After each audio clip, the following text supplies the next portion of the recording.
දන්නවද? ඉරානයට න්‍යෂ්ටික බෝම්බ ඕනේ නැහැ කියලා. ඒකට හේතුව ඉරානයේ භූගෝලීය පිහිටීම දැනටමත් ආයුධයක්. හෝමුස් සමුද්‍ර සංධිය වැහුවම වගේම බාබ් අල් මන්දෙබ්ට පීඩනය එල්ල වුණාම ලෝක ආර්ථිකයට ඒක ක්ෂණිකව දැනෙනවා.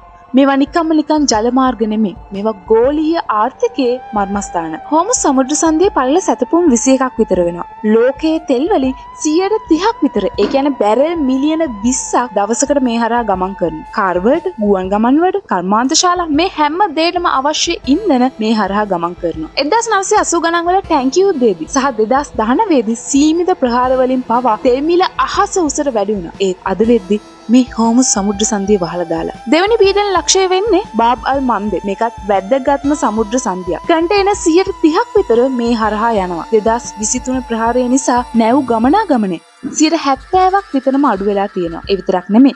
නැව් වලට අප්‍රිකාව වටේ යන්නත් සිද්ධ වුණා. හිතන්න මේ දෙකම එකපාර වැහුණොත් තෙල් මිල පුපුරලා යනවා. උද්දමනය වැඩි වෙනවා. ගෝලීය වෙළඳාම කඩාකප්පල් වෙනවා. මිනිස්සුන්ගේ රැකියාව අහිමි වෙනවා. රටක නෙමෙයි රටවල් ගානකටම මේක දැඩි බලපෑමක් වෙනවා. ඉරානයේ සැබෑ බලය මේක. ඉරානයට පහර දුන්නොත් ඒකේ ප්‍රතිවිපාක කලාපයකට සීමා වෙන්නේ නැහැ. මුළු ලෝකෙටම හානි වෙනවා. ඉතින් යුද්ධයේ කොටස්කරුවන් නොවුනට පීඩිතයන් වෙන්න අපිටත් සිද්ධ වෙලා.